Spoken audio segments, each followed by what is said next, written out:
amigos? ¿Cómo están? Muy buenas noches. Yo soy Esdras Chabot y esto es Dinero y Poder. El incremento a las gasolinas ha despertado un gran malestar entre la población. Sin embargo, a pesar de que hay grupos que se manifiestan pacíficamente contra la medida, hay otros que aprovechan la coyuntura para crear terror entre la población. A pesar de ello, el gobierno federal ha reconocido que la medida es dura y que, pues por supuesto, no la echará para atrás.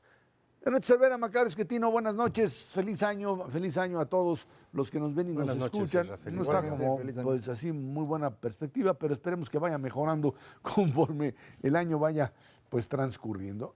Se inicia el año con este aumento a precios de gasolinas, que es quizá un golpe de los más fuertes desde las épocas en donde el precio de la gasolina pues anunciaba, o la modificación al precio de la gasolina, anunciaba devaluaciones, era marcado, subía el precio de la gasolina, venían devaluaciones, venía inmediatamente una espiral inflacionaria.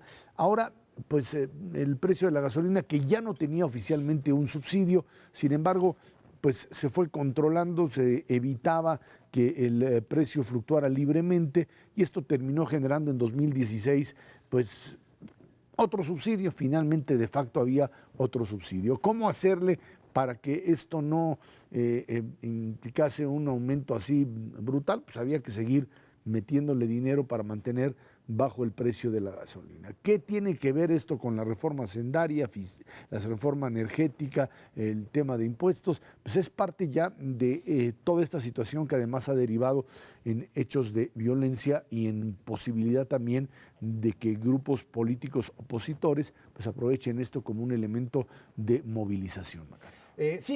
Primero es muy importante los amigos del auditorio que tanto se quejaron de que el 2016 era muy feo que ya se acabara, pues lo que reciben es el 2017 y falta todo el año completo. ¿Qué es lo que ocurre con el precio de la gasolina? Bueno, por primera vez empezamos a tener un precio real de los combustibles porque la reforma energética permite que ahora tengamos una referencia internacional y competencia en la venta de gasolina, diésel, etcétera.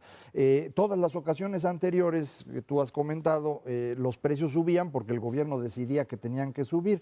¿Cómo calculaban el precio? Pues como se les ocurría. Entonces, a veces le atinaban, a veces no, a veces había un gran impuesto, a veces un gran subsidio, a veces era muy cara, a veces era muy barata. Ahora eso ya no va a pasar. Ahora vamos a tener un precio relacionado al precio internacional, más el transporte y todo lo demás, y tenemos un impuesto. ¿Por qué tenemos un impuesto a la gasolina? Porque es una excelente idea.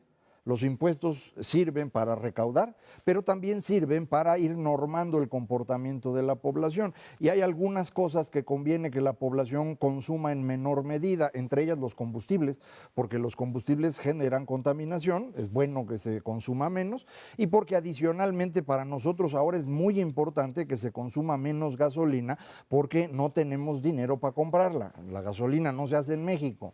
Más de la mitad de la gasolina y diésel que se consumen en el país vienen del exterior, cuestan dólares. Los pagamos exportando petróleo, pero ya no exportamos mucho. Entonces tenemos una balanza petrolera negativa, muy negativa. Si nosotros seguimos consumiendo a ese ritmo, no vamos a poder sacar 2018, ya no dan las cifras. Y entonces para evitar eso y para evitar más deuda, para eso se pone el impuesto. Yo entiendo que los impuestos no le gustan a nadie, pero pues hay que hacerlos por razones muy sencillas, o si no lo hacemos hay más deuda y hay un problema serio con las divisas y eso es lo que está tratando de evitar. Ernesto, perdón, el tema de precio de gasolina se fue de 13 pesos a 13.14 a 16.18, 16 pesos la magna, 18 la premium. Uno ve diferenciales en los Estados Unidos que incluso hoy son distintos. ¿Por qué? ¿Por qué esta diferencia, no? Básicamente tienes tres componentes fundamentales del precio de la gasolina. Uno es evidentemente el precio de referencia en Estados Unidos y es directamente el que impera en Houston Spot. Tienes los costos de internación de esa gasolina y de almacenamiento y distribución en nuestro país. A eso obviamente hay que añadirle el IVA y el famoso IEPS, el impuesto especial a la producción y servicios de gasolina. Con un tipo de cambio como el que teníamos a 18 pesos, pues vamos, digamos que el golpe a la hora de liberar y que entre la competencia no hubiera sido tan grande. Pero a un tipo de cambio de 21 pesos por dólar, entonces sí, obviamente el precio de la gasolina se vota. Hay muchos argumentos a favor y en contra de específicamente del timing, del momento en el que se hizo este proceso, porque la gente sí tiene derecho a estar muy enojada cuando ve una cantidad de noticias al cierre del 2016 en términos de un gran despilfarro de recursos, tanto a nivel estatal, municipal, como al propio gobierno federal, y una cantidad de bonos en diversos puestos. Y justo en ese momento se libera no el precio, se libera el mercado de distribución de gasolinas, que yo creo que es un aspecto fundamental y que tiene que entender la gente.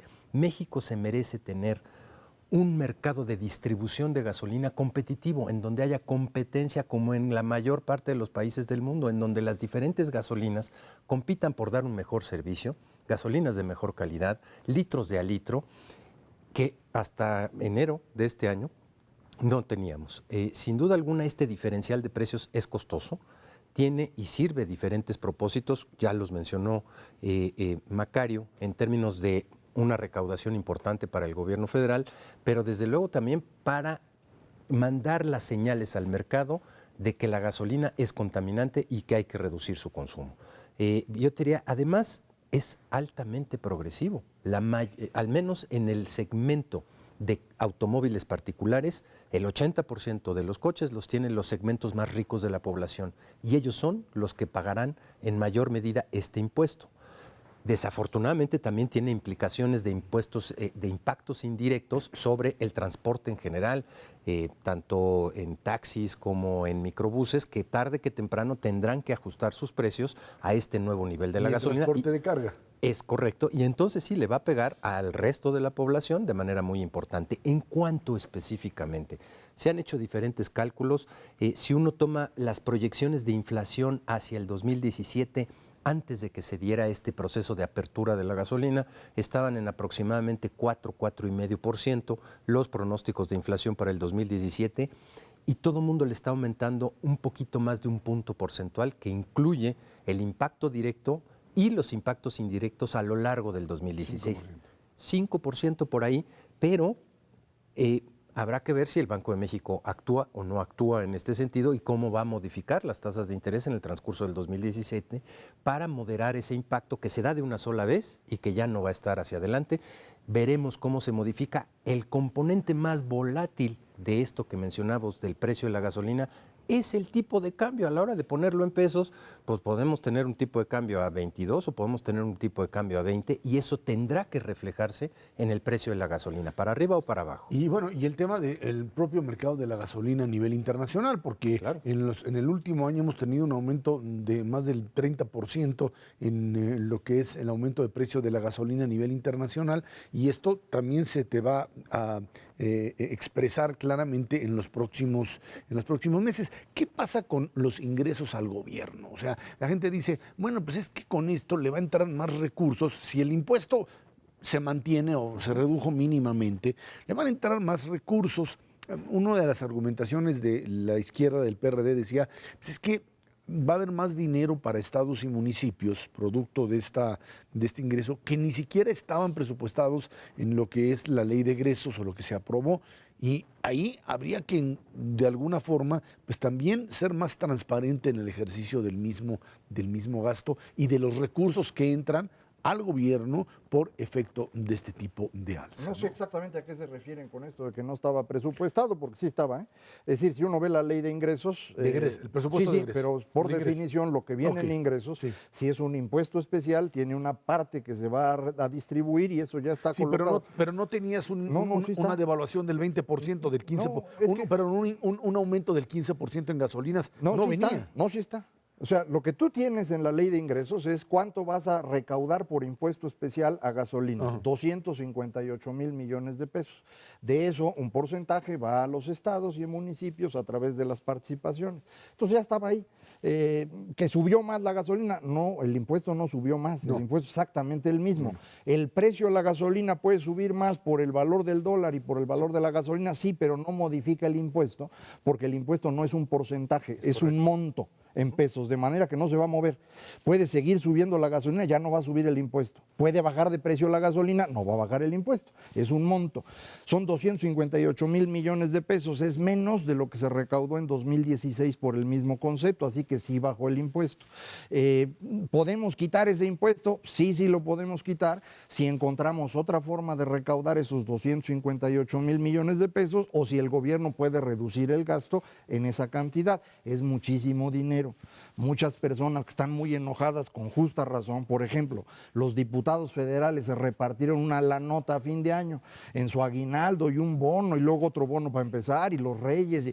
Ese dinero que se repartieron es nada comparado con el monto del impuesto, pero obviamente nos hace enojar porque ¿por qué se reparten un dinero que no merecen? A ver, porque finalmente sí, independientemente de cómo se reparta, sí tienes estos ingresos adicionales, o sea, ingresos que te van a entrar que tienes que justificarlos de manera mucho más clara. pero ahí está. Por el lado del IVA sí, pero por el lado del IEPS no. El IEPS es un impuesto no, fijo. pero por IVA sí. Por IVA sí, sin duda alguna, es el 16% de lo que se vende. Pues sí. Y si se vende a un precio más... No, pero quiero decir, ya estaba previsto más o menos cuál es el precio. O sea, tampoco se pueden sorprender ahorita los diputados. Cuando ellos votaron esto, que fue en noviembre, el dólar ya estaba arriba de los 20 pesos y el precio de la gasolina, el precio del petróleo estaba en 45, ahorita está en 50, hay una pequeña diferencia y eso en términos de IVA es el 16% de los 5, pues no es mucho Pero tampoco, por eso ahora ¿no? entran también los gobernadores al quite bajo el principio de que no le bajen, porque si le van a bajar al Es gasto, correcto, le van pegan a bajar. ellos, Así sí. es, pero es parte del Ahí discurso. sí tenemos un rezago y de hecho no solamente hay enojo en la mayor parte de la población, entre muchísimos analistas,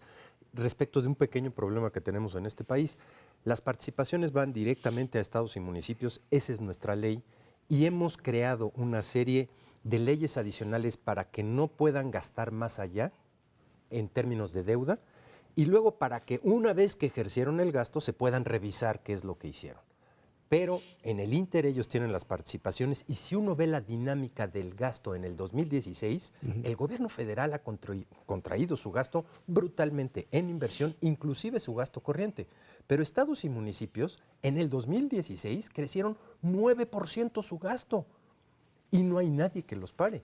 Junto con pensiones que está creciendo al 11 y el costo financiero de la deuda que está creciendo al 15, hacen que esta contracción del gasto del gobierno federal sea insuficiente.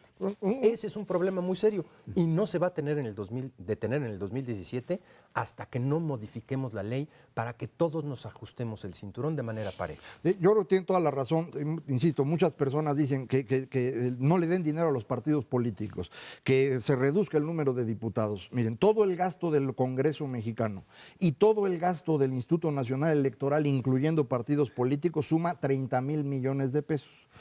El impuesto a la gasolina es 258,000 millones de pesos. Incluso desapareciendo el Congreso y a los partidos no puedes pagarlo. Es que esto es bien importante porque ¿en dónde está el espacio donde podemos corregir? Solo en estados y municipios. Ahí es donde está todo. Y eso hay que corregirlo. Peleando con ellos, no, y peleándose con ellos, se pelean con Peña, está bien. Agarren a su gobernador a patadas, eso es lo que hay que hacer. Voltea a ver el desfalco en Veracruz, ¿no? Eso es una Y entonces barbaridad. entiendes El ahí desfalco en sí. Veracruz, déjame decirte, 30,000 millones de pesos es el tamaño de todo el presupuesto de esto que acaba de mencionar. Así es, a eso me Macario, refiero. Y eso fue lo que Y eso es lo que de repente desaparece. Evaporó, Ahora, voltea al resto de los estados. No quiero decir que en todos esté así, pero si tú llevas a cabo una auditoría o le haces caso o instrumentas algo mucho más efectivo en lo que son los números de la Auditoría Superior de la Federación, te vas a encontrar con la posibilidad real de recuperar cantidades que sí son significativas de aquello que gobernadores simplemente se han robado. No hay de otra, Iris. Es correcto, Ezra. Pero eso, una vez que ya te metieron el gol, el chiste es cómo evitar goles. Hay que cambiar y modificar la ley para que esto no se haga una bola de nieve incontrolable. La forma como el sistema político mexicano resolvió la transición de manera pacífica fue comprando a los gobernadores para que los gobernadores compraran a los grupos políticos en sus estados. Y entonces, año tras año, desde 1998, hemos estado incrementando la cantidad de dinero que va a gobiernos estatales y municipios, y esta cantidad de dinero ha llegado a ser mucho más grande que lo que gasta el gobierno federal y mucho más grande que lo que gastamos en las 4 grandes paraestatales. Pemex, Comisión Seguro e ISSSTE. Entonces, ahí es donde está la mayor parte del gasto nacional. No los estamos vigilando bien. La primera vez que vamos a poderlos vigilar bien es a partir del Sistema Nacional Anticorrupción. Entonces, yo lo que creo que valdría la pena es que los amigos del auditorio que están muy enojados enfoquen su energía y su enojo a que podamos sacar adelante el sistema anticorrupción y empecemos a encarcelar gobernadores. Eso es lo que va a resolver las cosas. Bueno, vámonos a una pausa y de regreso vamos a platicar con usted sobre las reacciones sociales al alza en los precios del combustible y de qué manera se puede enfrentar. Esto es Dinero y Poder.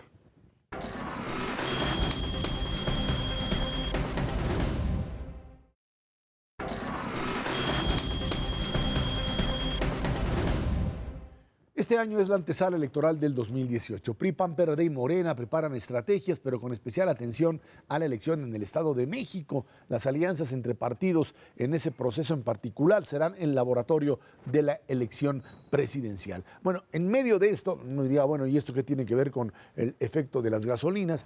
La verdad es que hay que tener en cuenta que estamos en un 2017 en donde el tema Estado de México, también Coahuila y Nayarit, pero es imposible pensar en un proceso electoral en el Estado de México fundamentalmente sin entender los efectos que en este momento se están teniendo a consecuencia del aumento del precio de los combustibles, que hay que recordar que también se dio aumento en electricidad, también en gas, se están generando aumentos en otros bienes y servicios, y esto tiene una implicación importante por el clima que se ha logrado hacer hasta estos días, generar en términos de violencia, de capacidad de desatar grupos, unos organizados, otros espontáneos, cómo se ha armado esta estrategia del rumor que anteriormente, en otras épocas, pues aparecía allí y era algo que se daba en la calle, porque no existían los aparatitos las redes sociales que mandan información y que ahora han hecho que pues la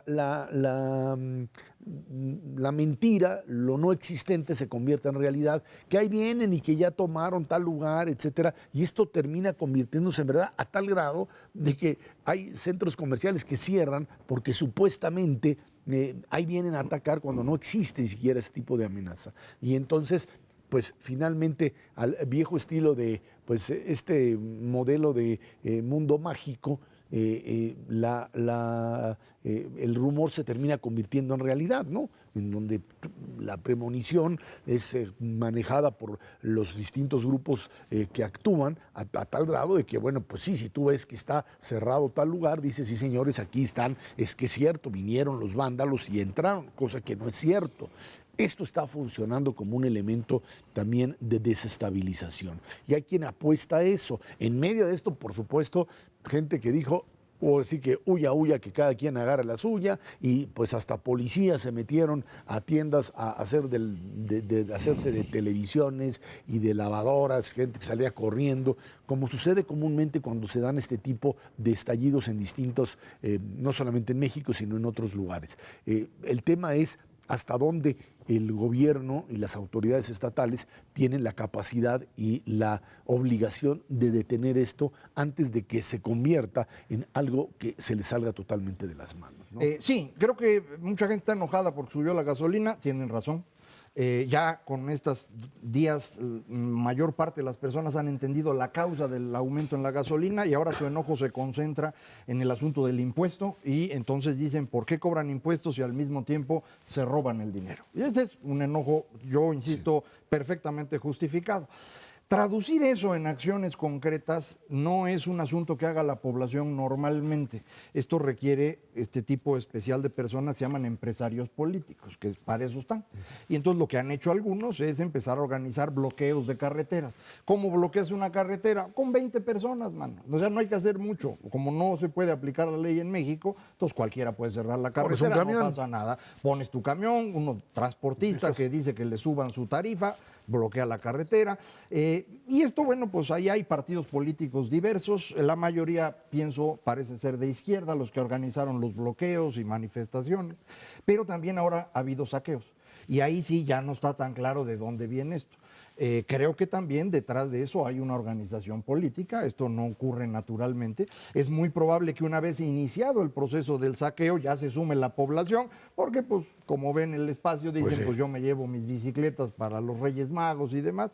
Entonces se empieza a deteriorar el sistema. Pero esto, insisto, detrás tiene la participación de actores políticos.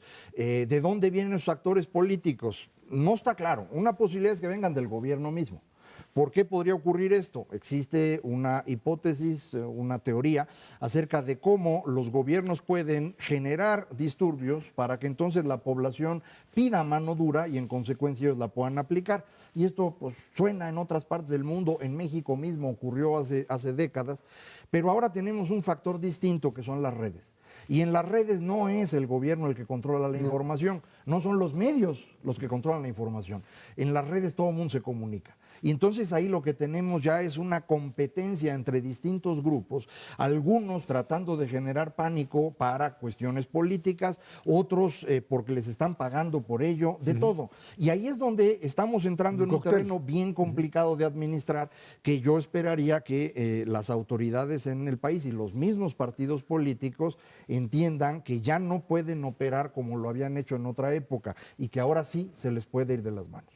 Ahora, no es gratuito la ubicación de donde se dieron este tipo de manifestaciones y este tipo de saqueos. La mayor parte son en el Estado de México, precisamente porque tienen una connotación hacia el 2017 de una elección crucial para todos los partidos, crucial para el PRI, porque de alguna manera pues es la antesala del 2018, pero también crucial para el PAN y para el PRD, inclusive para Morena en términos de lo que se podría ganar pues en uno de los principales bastiones de décadas en donde el PRI ha ejercido el poder. No es un estado fácil y sin duda alguna esta parte de infundir miedo a la población desde ahorita y durante los siguientes 6 meses para abrazar un modelo antiguo o quedarse con un modelo nuevo, pues todo mundo quiere entrarle a esa fiesta sin duda alguna y aprovechar cada una de las oportunidades que se den de aquí hacia adelante. Me parece muy desafortunado, evidentemente, querer infundir miedo a la población en este contexto y paralizarla, pues básicamente con mentiras en algunos lados y sobredimensionando lo que efectivamente está sucediendo en muchos de los lugares en donde sí se dio este elemento. No hay que jugar con fuego, y me refiero específicamente a las gasolineras. A la hora que haya un verdadero accidente en el saqueo de alguno de estos lugares y se dé un accidente, entonces sí podemos meternos en un problema increíblemente serio. Pero pues evidentemente esto también causa desazón entre los empresarios del país, porque a final de cuentas los patrones de expansión o de inversión que ellos tenían planificados durante los siguientes meses, pues los pueden detener y los pueden detener de manera muy importante, especialmente en estos lugares. O sea, ¿yo para qué quiero abrir más lugares, sobre todo en el Estado de México, si son los que consistentemente son más asaltados, si consistentemente están siendo objeto de este tipo de acciones? Mejor lo detengo y me espero un ratito. Y hay que reconocer que estos grupos organizados se han lanzado no solamente sobre gasolineras, sino sobre los depósitos de almacenamiento de combustible, que es el espacio en donde lo que haces es impedir finalmente que las gasolineras reciban el combustible líquido y que pues a partir de esto generas una noción de escasez. Y creo que ahí es donde sí estamos jugando a un nivel bastante más agresivo, digamos, de juego y de presión política entre grupos de poder dentro de lo que sería el propio espacio de partidos políticos y los llamados extra o legales o ilegales que saben muy bien cómo hacer prender, pues, digamos, el enojo en la población para su propio beneficio, ¿no? Sí, y creo que aquí también el gobierno tiene la culpa, el gobierno en su conjunto. Es decir, esto de que iba a subir el precio de la gasolina estaba claro desde diciembre. ¿Sí? Las 2 últimas semanas de diciembre, todo el mundo dentro del gobierno ya sabía cuánto iba a subir. Habían dicho que 15%. Todos los gobernadores podían haber empezado a procesar esto, en particular con los grupos que son importantes o a quienes afecta de manera importante la gasolina. Transportistas, transporte público, carga, etcétera. Todos esos grupos son más o menos organizados y se puede hablar con ellos. Evidentemente van a querer aumento y además tienen razón. Entonces se podía ir procesando esto. Nadie hizo nada. No hubo manejo No solo político. no hicieron nada, sino cuando viene el aumento hay gobernadores, incluso del PRI, que salen diciendo que no están de acuerdo con lo que hizo el gobierno de su partido y que van a ayudar a la población. Son unos cinicazos, mano, ¿no? Empezando por Aristóteles, el gobernador de Jalisco. Así no se puede. Es decir, es imposible que funcionen las cosas si ellos mismos no pueden tener organización. Y para arreglarla, el señor presidente, ayer que hace los nombramientos, se le ocurre explicar lo de la gasolina, que yo creo que era una buena ocurrencia, pero no se le ocurre planearlo. Entonces improvisa y eso no es lo suyo. Y entonces acaba siendo un margallate terrible. Entonces yo sí creo que el gobierno tiene que hacer un esfuerzo por organizar dentro de las estructuras tanto su mensaje como su forma de operar. Si van a estar esperando que la población aguante todo, pues va a estar bien difícil, man. Y mejorar la comunicación Pues social, sí. sin duda alguna. Ahora, ¿qué nos espera para los siguientes meses? ¿Esto fue un evento aislado y ya? No, van a venir incrementos adicionales. ¿Por qué? Porque en el mundo entero se están dando incrementos en el precio de las gasolinas. Supongamos que el tipo de cambio se queda donde está, no se va a modificar los costos de internación ni los costos de almacenamiento, pero la fuente original del precio de la gasolina a nivel internacional como referencia básica sí se va a modificar en los próximos 6 meses y a lo mejor por ahí de junio, julio se tenderá a estabilizar. Híjole, pues vamos a tener eventos de esta naturaleza, llamémosle como le querramos llamar, en el marco del gasolinazo, no son cosas que se deciden por dedazo. Una vez que abriste el mercado y fijaste la regla básica, se va a mover el precio de la gasolina. Lo más probable es que en los próximos 6 meses se siga moviendo hacia arriba, sin duda alguna. Hay que prever precisamente en este contexto qué va a pasar en los siguientes 6 meses para controlar todo este movimiento social, para no generar este tipo de violencia. Sí, hay que preparar, por ejemplo, los aumentos. Es decir, el transporte público muy probablemente requiera un aumento, yo estimo, del orden de 5%, porque ahí consideras el aumento de la gasolina, la inflación acumulada, etcétera. 5% razonable. A lo mejor te piden 25% porque así ocurre. Bueno, pues eso es el proceso de negociación. Lo que es bien importante entender es, este no es un país petrolero. Entonces ahora, por favor, en los medios ya no festejen cuando sube el precio del petróleo. Si sube el precio internacional del petróleo, van a pagar más por la gasolina. Eso es lo que tienen que tener en mente. Ya no estén esperando que Pemex va a hacerse millonario, eso ya no pasó, ¿eh? Estamos en otro mundo y en este, pues no vendemos petróleo.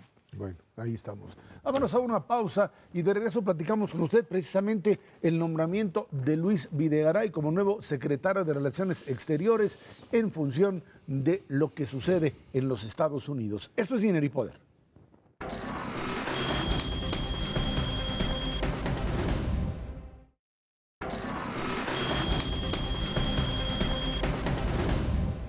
Luis Videgaray regresó al gabinete del presidente Peña Nieto, ahora como secretario de Relaciones Exteriores. Su llegada causa polémica después de que su salida se diera tras la visita de Donald Trump durante la campaña presidencial de los Estados Unidos. Su tarea principal será negociar y cimentar, dicen, una relación constructiva. Así lo dijo el presidente Peña Nieto con el nuevo gobierno de los Estados Unidos. Bueno, esto en medio además de el choque que generó la decisión de la empresa Ford, ya antes de decir, pues fíjese que dijo mi papá que siempre no, que ya no vamos a construir la fábrica en San Luis Potosí, que los 1.600 millones de dólares mejor ya no.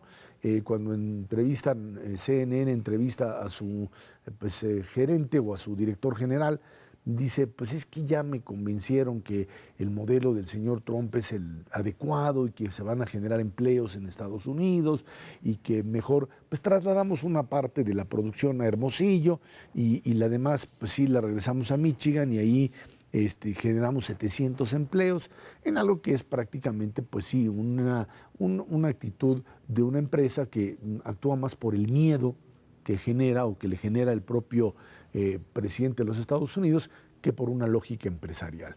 Le va a costar a Ford, por supuesto, le va a costar un chorro, y que pues incluso la respuesta que también tiene distinta, la respuesta de General Motors es completamente diferente. Es completamente diferente. General Motors también la amenaza Trump bajo el argumento de que le va a poner un impuesto fronterizo, se lo inventa de la nada, y General Motors le contesta diciendo que disculpen, pero que la mayoría de los coches que se producen en el lado mexicano, no son para consumo en los Estados Unidos, no tiene nada que ver, y que ellos han invertido en Estados Unidos más. Y ahí se acaba. Vamos a ver si aguantan la presión, porque así ha actuado en el último momento Trump, más pareciéndose a Putin que a otro tipo de gobernante en los Estados Unidos. Sí, ese es el estilo personal de gobernar, como se dijo aquí en los tiempos de Echeverría, y de hecho se parece a Echeverría. Es una forma de gobernar a través de los medios de comunicación, en particular a través de los tweets. Esto parece que es un asunto personal y lo puede decir y la gente se espanta. Los productores de autos en Estados Unidos no son empresas muy eficientes, en particular las marcas norteamericanas, y han tenido que ser rescatados por el gobierno en varias ocasiones desde mediados de los años 80, de manera pues que sí es una especie de capitalismo de compadrazgo, como se dice, ¿no? No son propiamente empresas competitivas, sino empresas que dependen del gobierno para sobrevivir, y es probable que por eso se aflojó Ford tan rápido. Otras empresas que producen autos de manera más eficiente, por ejemplo, marcas japonesas, pues me imagino que no les va a preocupar demasiado y van a seguir avanzando como lo han hecho. Esta misma semana en The Wall Street Journal había un artículo explicando acerca de esto y decía, no importa lo que haga el señor Trump, México se va a convertir cada vez más en una potencia exportadora de autos porque tiene todas las condiciones para hacerlo. E incluso los expertos en esto estiman que México va a estar produciendo 5 millones de unidades ya para el 2020, de 3,5 millones que teníamos hace un par de años. Entonces, esto va a continuar y no va a pasar nada muy serio ahí.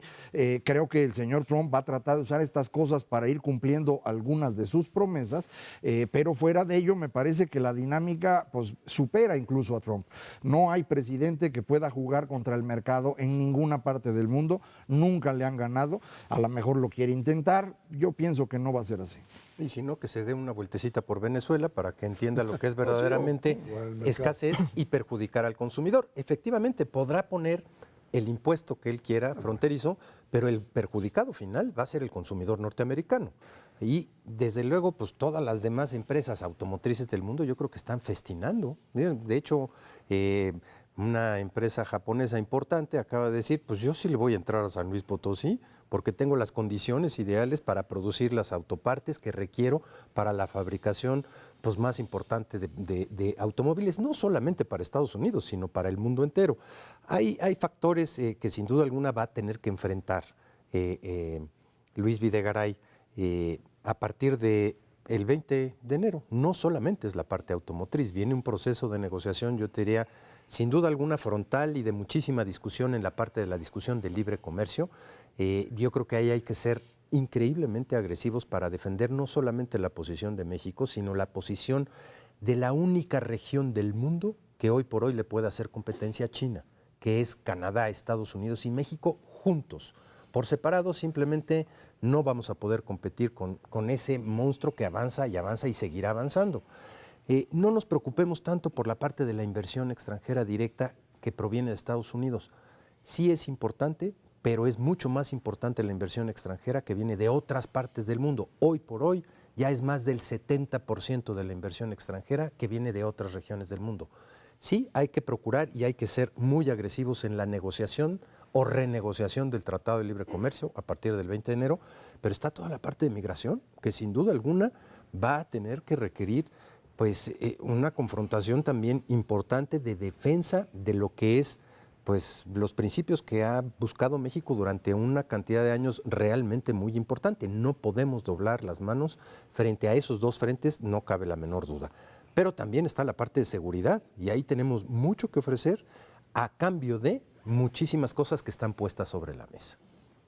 Y hay herramientas para discutir. Ahora, sobre el nombramiento, también fue nombrada la secretaria de Cultura, Maraki, que era la directora del Instituto de Bellas Artes. No es tema del programa, ni sabemos de eso, entonces no lo vamos a comentar. Por eso estamos en el tema de... tienen la experiencia. Sí, y es muy reconocida en el medio cultural. Cayó muy bien en el medio. Así es, sin duda alguna. En el otro caso, Luis Videgaray, pues está ahí obviamente por su contacto con lo que sería el equipo específico, familiar, digamos, del señor Trump, el señor Kushner, Da lo mismo decir familiar que oficial. Es lo Ahorita mismo. no- ahí- no- no, pero es que ahí vas a tener precisamente un grave problema entre las estructuras familiares de poder y las estructuras oficiales, en donde además se está nombrando a todo el aparato proteccionista que busca de alguna forma otra vez entender o buscar un Estados Unidos que dicen negocie por la vía bilateral, lo que es un absurdo en las actuales condiciones, porque no hay nadie en el planeta que esté, pues ni siquiera, no sé, ni Rusia, ni China siquiera. No, al contrario, ellos están festejando pues, también. claro que sí, ese tipo Sí, de lo eventos. bilateral desapareció a fines de los años 80,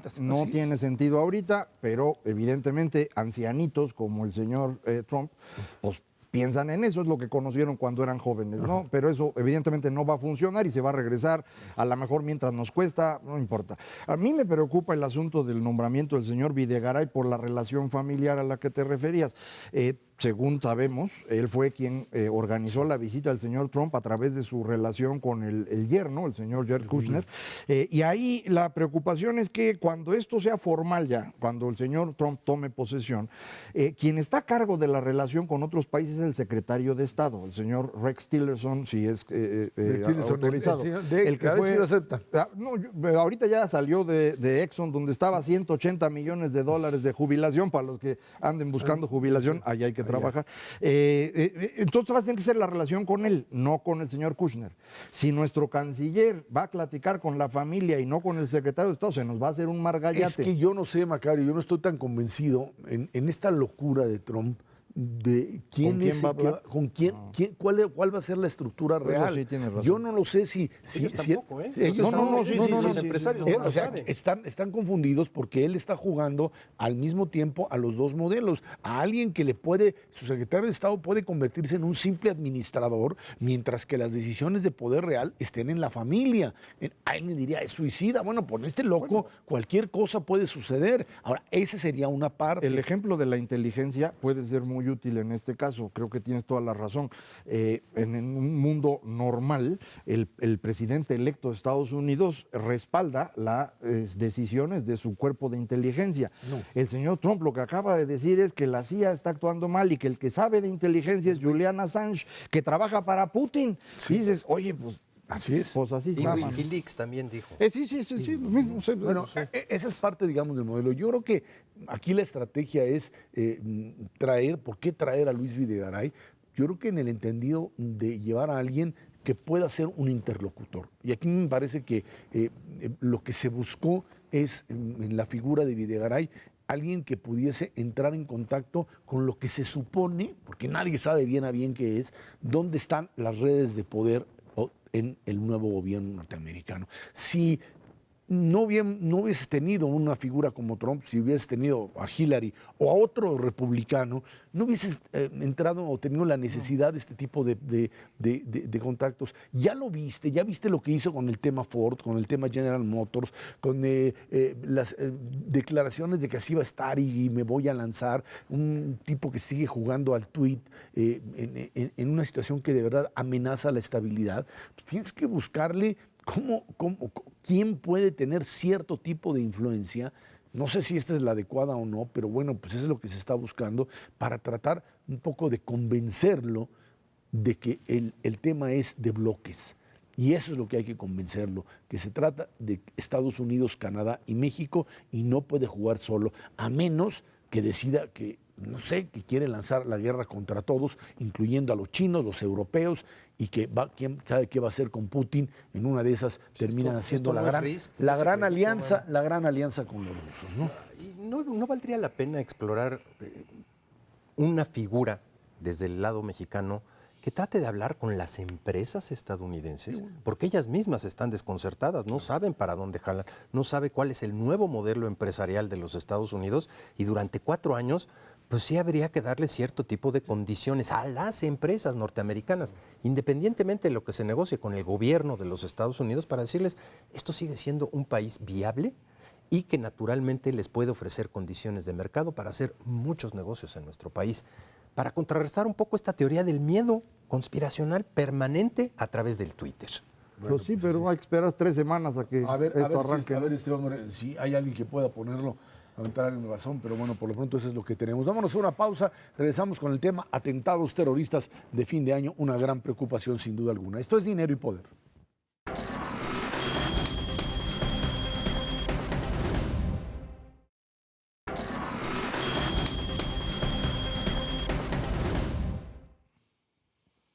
Europa despidió 2016 en alerta y bajo la amenaza del terrorismo yihadista que realizó atentados en Bruselas, Niza y Berlín con un saldo de 130 muertos en 3 ataques. La amenaza del Estado Islámico se ha esparcido en todo el viejo continente que ha roto el tabú de no atacar población civil. Turquía inició el año también la madrugada del 1 de enero con un atentado en un club nocturno en Estambul con un saldo de 39 muertos.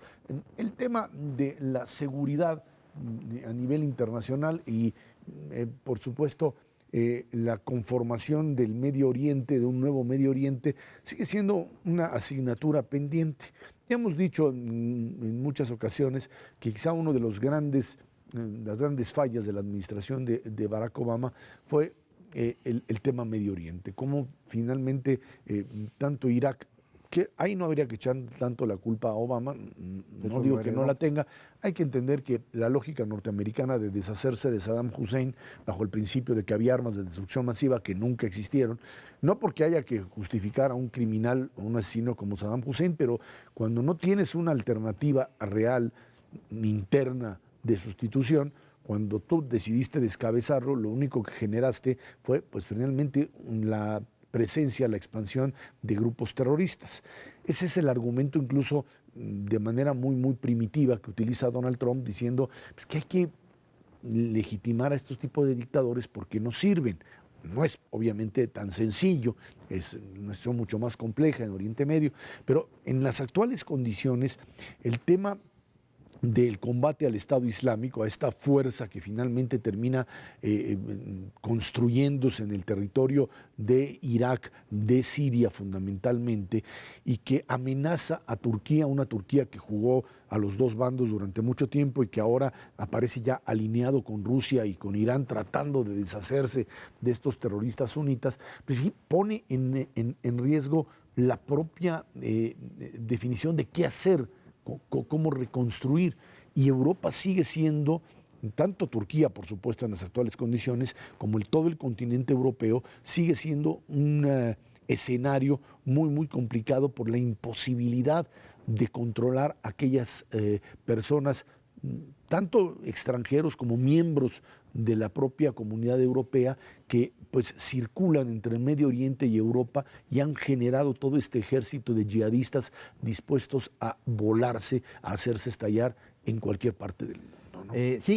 Lo que creo que estamos viendo es el fin de una estructura que se construyó en toda esta parte de Magreb y Medio Oriente al final de la Primera Guerra Mundial, con base en unas cosas que podemos llamar reinos, pero realmente son estados tribales que se fueron organizando ahí, de los cuales el principal problema se llama Arabia Saudita. De ahí vienen todos los problemas que se tienen en esa zona, y en lugar de enfrentar eso, probablemente porque hay mucho petróleo y dependían de él, lo que se quiso hacer es democratizar el Magreb y la parte de arriba de Arabia Saudita con este asunto de la primavera árabe. Esa fue una pésima lectura estadounidense que llevó a la destrucción de Libia, cuando se quitaron a Gaddafi y lo mataron. El resultado es que Libia hoy no existe. Llevó a prácticamente el estado militar y semi-religioso de Egipto hoy, y a una guerra civil en Siria, pues que prácticamente ha destruido ese país y que le permitió a Rusia no solo obtener un gran triunfo mediático, sino además poner la primera base militar naval en Mediterráneo en toda su historia. Eso creo yo que es una muestra clarísima de la incapacidad del señor Obama para entender al resto del mundo, y que bueno, también hay que considerarlo entre las causas de su derrota de él y de Hillary Clinton. Entonces, ¿cómo se resuelve esto? Pues creo que vamos a entrar en una dinámica muy distinta en los próximos años conforme Arabia Saudita deja de ser tan importante en materia petrolera. Hoy Arabia Saudita no es el mayor productor de petróleo del mundo, lo es Estados Unidos. Estados Unidos tiene una mayor capacidad de producción hacia adelante de la que puede tener Arabia. Entonces se puede sustituir a Arabia con más facilidad que antes y esto puede probablemente llevarnos en una dirección más interesante para cambiar eso. Pero eso va a tardar un rato y mientras eso tarda vamos a tener estos fenómenos terroristas que permitan una comparación un poco extraña. Es como el tema de los saqueos. Realmente no causan un problema muy grande, pero sí generan una sensación terrible de inseguridad en la población y eso es lo que están buscando con ello. Entonces, ¿cómo los controlas? No hay manera hasta que no acabes con la casa de Saúd y eso pues ahorita no va a pasar. Ahora, ojo, sí tienen hoy por hoy un menor nivel y volumen de producción, hacia adelante también, pero tienen los costos de extracción más bajos del mundo. Ahí en términos de rentabilidad sí se pueden meter en una guerra. A $3. Sí, 3.50, mientras en Estados Unidos está cerca de en promedio, 35 a $40 el costo de producción por barril. O sea, sí es completamente diferente y sí les permite tener todavía este peso relativo pues, fundamental en el mercado petrolero. Ahora, hacia adelante sí, evidentemente esto ya dejó de ser un fenómeno regional. Todos los fenómenos migratorios que vimos en los últimos años han hecho que esta población ya esté en todos lados, en Europa fundamentalmente, pero evidentemente también en los Estados Unidos y en muchísimos países asiáticos. Y sin duda alguna su capacidad también por las redes sociales, por las nuevas tecnologías de comunicación, les ha permitido tener un nivel de organización muchísimo más importante del que tenían hace unos cuantos años. ¿A qué nos estamos enfrentando en materia de terrorismo? Tampoco nadie lo sabe. La verdad es que todo el mundo tiene pánico, diferentes gobiernos actúan siempre demasiado tarde y es rara la ocasión en donde pueden intervenir una célula antes de que se realice un atentado de esta naturaleza. Sí han avanzado también los gobiernos europeos y desde luego también el estadounidense en materia tecnológica, pero prever qué pueda suceder hacia adelante con este tipo de amenazas y de ataques yihadistas es realmente complicado en un mundo en donde la alternativa pues es lo que todo el mundo teme y hasta se han hecho muchísimas películas en torno a un Big Brother que esté vigilando absolutamente todo, que también lo permite la tecnología actual. Estamos pues en una encrucijada en donde ya no nada más es este fenómeno regional, sino lo que pueda implicar hacia adelante en materia de la detonación de un conflicto pues que no sabemos a dónde pueda parar. Más interesante o más importante, el conflicto a lo mejor tarda, es el efecto que tiene directamente sobre la política europea, esto, porque hemos tenido una gran migración, en particular la guerra civil siria expulsó a muchísimas personas, la mayoría no llegó a Europa, la mayoría se quedó en Líbano, por ejemplo, en Turquía una parte, pero sí llegaron. Esos que llegaron, entre tantas personas que llegan buscando asilo, llegan terroristas y llegan también personas que no están dispuestas a asimilarse al estilo europeo, sino que quieren reproducir su tribu de allá del desierto en Suecia. Y el problema es que los europeos no han construido un sistema institucional para administrar esto. Los están tratando como si fuesen miembros de Europa durante los últimos 10 siglos y no lo son. Son personas que acaban de llegar y que necesitan un proceso de aculturamiento para poder funcionar adecuadamente en democracia. La democracia no es natural a los seres humanos, la aprendemos. Entonces, si uno no hace ese proceso, lo que empieza a generar son guetos. Y estos guetos son el caldo donde los terroristas pueden crecer. Bruselas es un caso extraordinario de eso. Los belgas han sido...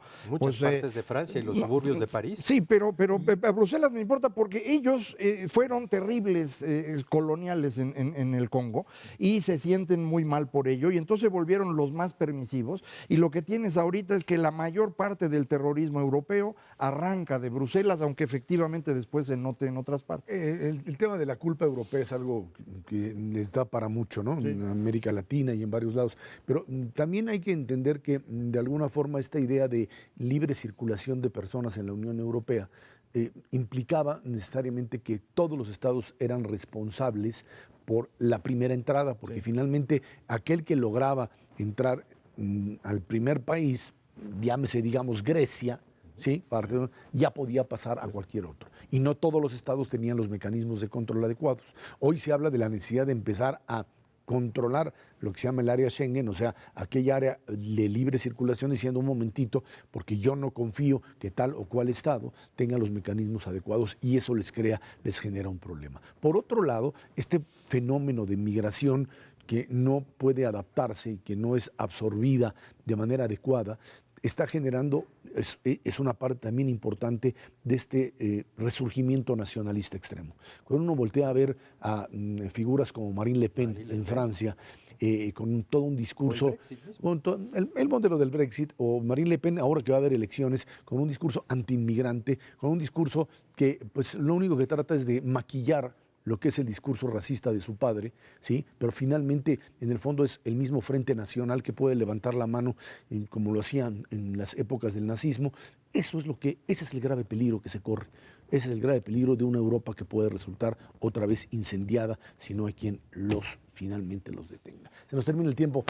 Mauricio no vino hoy, pero también le deseamos a Mauricio. Le deseamos mucha felicidad. felicidad. Exactamente, pero no vino. Gerardo Cervera, Macario Esquetino, muchísimas gracias. Muy buen año. Gracias a usted, de verdad, que nos ve y nos escucha aquí en Canal 11, Dinero y Poder. Estamos en la radio Noticias MBS en el 102.5 del FM de lunes a viernes de 5 a 7 de la noche. Bueno, aparte, muchísimas gracias.